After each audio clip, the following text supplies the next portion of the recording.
Muito bem, muito bem. Então, boa noite para todos que estão aí nos assistindo. É um prazer estar aqui com vocês. Hoje, como existe um volume grande aí de perguntas sobre o tema, especialmente aí as categorias O, o quadro de apoio. Hoje a ideia aqui é estar batendo um papo com vocês, esclarecendo algumas coisas. Já fiz vídeos e tal, mas acho que é bacana. Então, fiquem à vontade. Ô Felipe, me ajuda aí, tem pessoas no chat dizendo que estão sem som aí, é mais de um. Só para eu saber. Boa noite, Liane. Então, para quem está nas redes sociais aí, no YouTube, no Facebook, no Instagram, a gente está dentro do Zoom, transmitindo para todas as redes, mas a equipe está olhando as perguntas e me passando aqui também. Vou tentar sempre resumir. A ideia é que a gente bater um papo sobre, como eu estava dizendo aqui, categorias O, sobre também o QAE, QSE, que são fundamentais. Existem duas medidas importantes que a gente precisa fazer, tá, gente? Duas medidas importantes. Uma, que já foi aprovada dentro da secretaria, já foi enviada para o Palácio, é a renovação do contrato. A renovação do contrato só será possível se aprovada uma lei antes do dia 22 de dezembro. Então, nós temos tempo, geralmente isso é aprovado lá por novembro, por aí. A PGE está avaliando o pedido da Secretaria, já tem aprovação da CJ, já tem aprovação lá de uma parte da Secretaria, já saiu, inclusive, da Secretaria, e está com a Procuradoria-Geral do Estado para avaliação. Qualquer projeto que é encaminhado à Assembleia Legislativa passa, obviamente, pelo crivo que está lá sob responsabilidade da PGE no Palácio e pela própria Procuradora-Geral. Então, esse trâmite é o que está acontecendo agora. Aqui o Lucas falando de efetivação do Huawei. Não existe como fazer mais efetivação, Lucas. Não vou mentir isso aqui para vocês, porque é uma decisão muito clara do STF de que não pode mais fazer isso. Então, não posso nem vou prometer uma coisa que é impossível. Gente, eu vi que o pessoal mandou aqui, Rosselli, perguntando por que não conversamos com o sindicato. A gente conversou sim, viu, gente? A gente esteve com o João várias vezes na secretaria, o da FUSE, e inclusive tivemos aí um processo de escuta importante ao longo de toda a construção aí, inclusive do reenquadramento. E que tem algumas coisas, gente, que fogem também da alçada que o governo do estado consegue fazer, justamente por vedações, não vedações eleitorais, né, por características da lei eleitoral que não deixa claro se algumas coisas podem ou não podem ser feitas. Mas a gente manteve essa conversa, tanto aqui com o Sindicato de São Paulo, como também fizemos pressão em Brasília aí para, por exemplo, alterações no Fundeb, para que a gente pudesse pagar também o QAE com os recursos do Fundeb, etc. Não, eu ia falar de dois temas aqui. Um, que o pessoal perguntou do reenquadramento do QAE. Então, eu sei que tem bastante gente que solicitou o reenquadramento. As pessoas têm direito, vão receber o reenquadramento e a gente vai ajudar aí, gente, a fazer aí uma cobrança aí para isso sair o mais rápido possível, tá bom? Isso não depende só da Secretaria de Educação, depende da Secretaria de Orçamento e Gestão, para fazer essa publicação no DOI, no DO, para que vocês possam receber. Então, pode contar com a gente aí, já vou colocar aqui na listinha de coisas para a gente ajudar vocês aí. E aí, um outro ponto, secretário, que mandaram aqui, vou até resgatar como ficou aqui exatamente a pergunta. Só um segundinho. Que mandaram muita coisa aqui, acabou passando. Perguntaram do adicional de tempo de serviço, durante a pandemia. Gente, o adicional de tempo de serviço, ele não foi o governo do estado. Isso é uma legislação federal, tá bom? Vocês podem procurar, é a Lei 173. Foi uma lei que o governo federal emprestou recurso para os estados e municípios e, como contrapartida, ele colocou várias vedações. Uma das vedações foi que não pudesse ser dado aumento. Por isso que o aumento foi dado esse ano, porque a gente não podia dar o aumento antes. Tanto que a gente correu lembra, Rosselli, no final do ano passado, para conseguir aprovar a nova carreira dos agentes de organização, para poder colocar eles para dentro o mais rápido possível, para a gente aproveitar a janela de oportunidade que a gente tinha tido. E o tempo de serviço é a mesma coisa, foi congelado por essa lei, então a gente não tirou o tempo de serviço de ninguém, tá? Isso foi uma lei federal. Inclusive, a lei federal foi alterada esse ano e foi devolvido tempo para policiais e para a área da saúde, que merecem, mas não devolveram somente para a educação. O que é um absurdo, né? A justificativa que eles deram ainda foi de que o professor não tinha trabalhado na pandemia, o que é um absurdo. Está aí o resultado do IDEB, está aí o esforço gigantesco que todos vocês fizeram, independente da categoria, do agente de organização, do QSE, enfim, todo o quadro do magistério, enfim, todo mundo contribuiu. E isso é lei federal e a gente vai trabalhar para fazer essa alteração, tá bom? Progressão de 2020 e 2021 está na PGE, está para sair lá da Procuradoria para eles autorizarem a fazer a progressão, né? Aqui, a pergunta do Francisco, que está nos assistindo lá no YouTube. E o tempo de trabalho na pandemia? Não paramos, o comentário dele. Então, o tempo de trabalho na pandemia, Francisco, é justamente a lei federal que alterou, a lei 173 complementar, que foi aquela lei que lá no início da pandemia fizeram, e, obviamente, um erro não ter devolvido aos professores. E é esse entrave que está sendo feito uma mudança, né? Tem que fazer uma mudança, na verdade. Então, concordo com você, vocês não pararam, ninguém parou, e acho que é fundamental essa briga. Deixa eu ver aqui, que tem uma outra pergunta aqui sobre reenquadramento, que eu vi agora que entrou aqui. E aí, gente, eu vi que tem bastante dúvida aqui. Opa, desculpa, Roseli.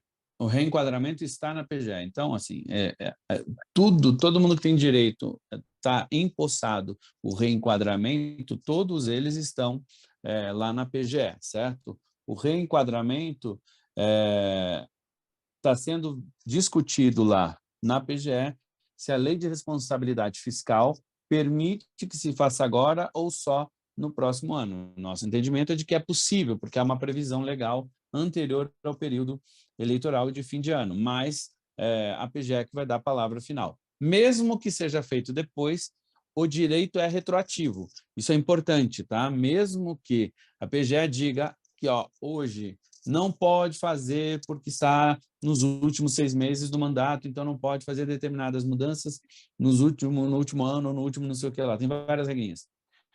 Mesmo que isso eventualmente saia da PGE, feito no início de janeiro, por exemplo, ele retroage a data de julho, lá que foi a data pedida, né? Enfim, e vai retroagir para todo mundo que entrar a data que for o seu pedido posterior. Então, sempre funciona dessa maneira e o reenquadramento, então, está garantido, não há chance de não ter, tá bom, gente? A única dúvida consegue fazer agora no mês de outubro/novembro, especialmente novembro, ou se vai conseguir fazer em janeiro e fevereiro. Então, essa acho que é a resposta sobre reenquadramento. Sobre progressão que envolve tempo de serviço, o problema está sendo para algumas pessoas que não têm. Para quem tem o tempo, vai poder progredir. Para quem não tem o tempo, o problema da lei federal é que não computou o tempo que você trabalhou na pandemia.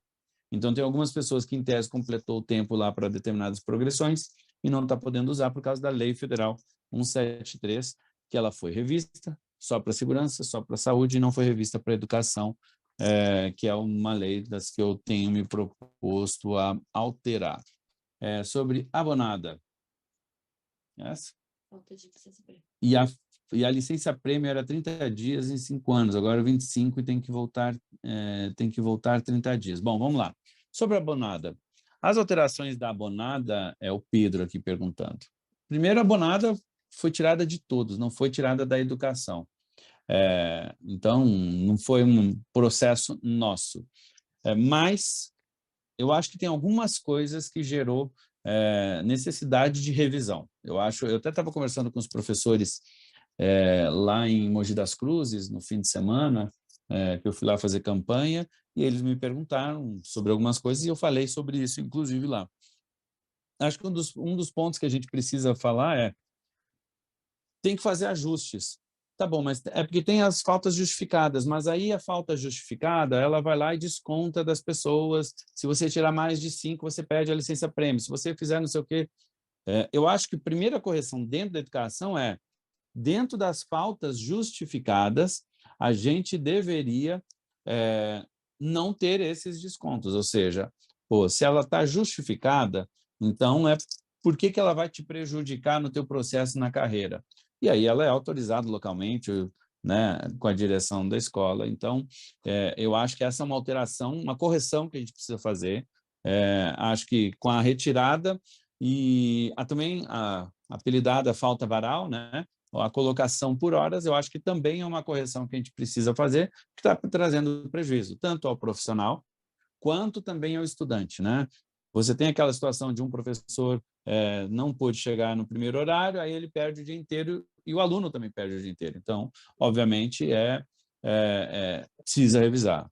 Que tem gente me perguntando aqui do abono, do QSE e do QAE, do abono do Fundeb, Gleidson, né? Faltou abono do Fundeb para QAE e QSE.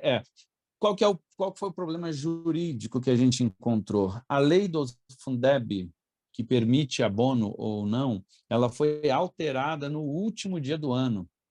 E a área jurídica, nós pedimos para pagar para o QAE e para o QSE. Então, foi solicitado da PGE e tudo mais para a gente poder fazer. Quando a gente manda para a PGE devolve dizendo para a gente, olha, não pode, porque a lei só vigora daqui para frente. E o abono ele é referente ao exercício do ano anterior. Então, vocês já, agora mudou isso, e vocês já fazem jus a um próximo abono, mas em relação ao ano passado, infelizmente, a gente não podia, não pôde fazer. Briguei muito por isso, mas não deu certo. Mas a regra já foi estabelecida para esse ano. Então, havendo a possibilidade de abono, e isso vai ter que fazer uma apuração mais próxima do final do ano, aí sim o governo pode tomar a decisão de fazer o abono. Eu tomei a decisão de fazer o abono. Pela primeira vez na história, a gente fez o abono Não no era estado de obrigatório, São né? Paulo. Muita gente fala que Não e é não era obrigatório. obrigatório. Não é obrigatório. O dinheiro é obrigatório gastar em folha, mas você pode gastar de várias outras formas. Eu decidi, junto com a minha equipe, discutindo que o abono seria importante, porque eu apliquei isso lá no Amazonas, quando fui secretário, e defendo que seja também aplicado sempre que possível. Então, não é, ao contrário do que as pessoas dizem, mas é obrigatório. Não é obrigatório. Então, mas é fundamental que se faça porque é a E, porque é a C. Gente, aliás, a gente conseguiu fazer uma nova carreira para a gente de organização, que é super importante, é uma função fundamental, mas eu também queria dizer das minhas frustrações aqui, eu não consegui ajudar o QSE como eu gostaria. Eu falo sempre isso, sempre que posso, e estou aqui também, aqui na rede. Nossa, brigamos muito, né? A Renilda brigava muito, Patrick, a Cecília, né? Que está lá no RH, todo mundo reconhece isso. O QSE é fundamental para a gestão da secretaria. Mas não Inclusive, nós conseguimos. éramos QSE, né? Mas não é nem por nós, propriamente dito, mas, Sim. cara, quem está segurando lá na ponta... a gente criou o PDDE. O PDDE é uma política importante hoje da Secretaria de Educação de descentralização de recurso. Então, foi muito mais dinheiro para as escolas, mas muito mais. E as escolas estão ficando melhores, sim, no estado de São Paulo, né? Tinham muitos problemas, não é que resolveu tudo, mas tem uma trajetória de melhoria. E, obviamente, por exemplo, o cara que cuida do financeiro lá na diretoria de ensino aumentou o volume, né? A pessoa que cuida, a equipe que cuida, pô, trabalho, criamos o Conviva, enfim, tem aqui um trabalho importante, não só para o abono, mas para outras políticas que a gente precisa resolver no Estado de São Paulo, o QSE e o QAE precisam ser olhados também, assim como o próprio QM, tá, gente?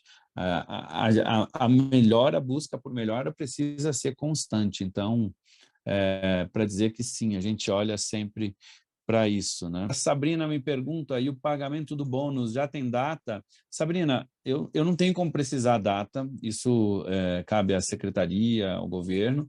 Eu posso dizer o que eu sei do trâmite, né? Saiu o resultado do IDEB, né? O bônus, o recurso está provisionado, está reservado, certo? Se eu não me engano, são uns 500 milhões de reais. já reservados para o pagamento de bônus. Então, legalmente, saiu o resultado das escolas, então já tem as condições. Agora tem uma parte que é a publicação disso junto com a Secretaria de Orçamento e Gestão, porque não é a secretaria que faz o processo do bônus sozinho. Não sei o quanto que vocês conhecem esse processo, a secretaria passa os indicadores, aí assina a secretária de Fazenda, a secretária de Orçamento e Gestão, assinam outras secretarias sobre a publicação e o pagamento do bônus. É um comitê que autoriza. Então, está no trâmite disso. Eu não acredito que consiga. Bom, outubro com certeza não consegue pagar. Se publicar até ali perto do dia 10 de outubro, talvez consiga pagar em novembro, mas eu diria mais certeza, por experiência, certo, que o pagamento pode sair ali em segunda quinzena de novembro, numa folha extra, ou início de dezembro, tá, pessoal? Acho que é ali, mais ou menos, a previsão possível de pagamento do bônus. Mas estou dizendo aqui só de experiência, tá bom, gente? Eu não tenho informação, vou tentar buscar mais informação aqui para vocês, que eu sei que essa dúvida sempre aparece. O pessoal perguntou aqui também, Rocieli, sobre o abono esse ano. Gente, o abono ele depende da arrecadação. Então, a gente precisa esperar fechar a arrecadação do ano para entender quanto de recurso entra, né, via Fundeb, porque a partir do recurso que entra via Fundeb a gente consegue saber se tem abono ou não. Perguntaram aqui sobre também o reenquadramento dos outros cargos do QAE que não são o agente de organização escolar. E aí, gente, posso falar isso com tranquilidade também, porque eu acompanhei muito de perto esse processo aí do Rocieli junto com o RH da Secretaria, e sim, existe uma proposta para fazer também o reenquadramento dos secretários de escola e dos auxiliares administrativos. Naquele momento, havia um entendimento jurídico de que esses cargos não poderiam ser reenquadrados, porque lá atrás, não foi na gestão do Rocieli, fizeram a extinção desses cargos sem garantir um novo plano de carreira para esses cargos. Então, mantiveram o salário exatamente como era e não reenquadraram eles. Então, a gente tem uma proposta, sim, precisa de alteração de legislação, mas há, sim, uma proposta aí para fazer o reenquadramento desses outros cargos. Inclusive, eu sei que já teve alguns grupos, inclusive, que estiveram no Palácio conversando sobre isso. Estiveram com a gente, né, e agora estiveram no Palácio. O projeto já está lá no Palácio, já está quase na última etapa, inclusive para ir para a Assembleia, que é uma boa notícia. Aqui 2 temas também, o CL, que o pessoal mandou, que um é QSE e outro é o Vale, né, o Vale Refeição, que a gente brigou muito também, mas para vocês entenderem, gente, o QSE, ele é quadro do governo todo, então não depende da educação para mudar, tá? A gente precisa, e a gente começou esse processo sim, começamos a discutir isso sim com a Secretaria de Fazenda, para poder apoiar o QSE ele é fundamental, e não só é fundamental, quando eu vou pegar lá o caso do abono que vocês levantaram aqui no chat, todo o quadro que está dentro do órgão central, ele é composto de QSE. E a gente não conseguiu mudar. Então não foi nem falta, não foi falta nem de proximidade com pessoas que são QSE, né? Às vezes o pessoal acha que QSE está só na diretoria, mas ele também está no órgão central. E a gente tentou muito, mas ele exige uma articulação muito maior. Inclusive, precisamos do apoio de vocês para que a gente consiga mudar essas coisas que não dependem só da educação. Mas podem ter certeza que não passou batido e não é por falta de reconhecer a importância do QSE. E a mesma coisa vale para o Vale Refeição, tanto que tem pessoas aqui no grupo, aqui no chat, até que já levantaram esse ponto, que tiveram há um tempo aí, algum tempo no Palácio, sei que foram super bem recebidos, sei que já tiveram secretários aí que se comprometeram a dar um andamento nesses temas do Vale Refeição. Lembrando que não é só a educação, né? E aí tem que ser olhando para o governo todo, porque esse limite não depende da gente. Não esse teto não é para a educação, ele não é da educação, o teto. Mas ele tem que ser revisto. Ele foi revisto no início do ano, certo? Mas ele precisa ser revisto com um tamanho maior, né? Acho que ele acompanhou o tamanho do reajuste, o teto. Então, eu acho que ele precisa ser reajustado mais do que foi nesse momento. E eu, particularmente, defendo que, inclusive, retire, né, esse teto, todos recebam. E ainda defendo, vou defender, em favor da pedagogia da presença, a possibilidade de ser servido o almoço também para os colaboradores, para que eles possam almoçar também junto com os... Hoje é vetado, né, vedado, a legislação não permite que a alimentação dos alunos seja utilizada também com os profissionais. Então, acho que são temas importantes. Eu estou aqui também com o Márcio comentando na PEI, exemplo, tutoria, pedagogia da presença, vamos perder todo o vínculo com o aluno? Sim, é possível prorrogar o contrato de 2019. Sim, Márcio, é possível, é isso que a gente está dizendo, estamos brigando aqui, mas precisa da lei, né? Tem que ser por lei, como a gente fez nos anos anteriores, a gente já fez isso, 18 e 19, dá para fazer de novo, mas precisa de lei.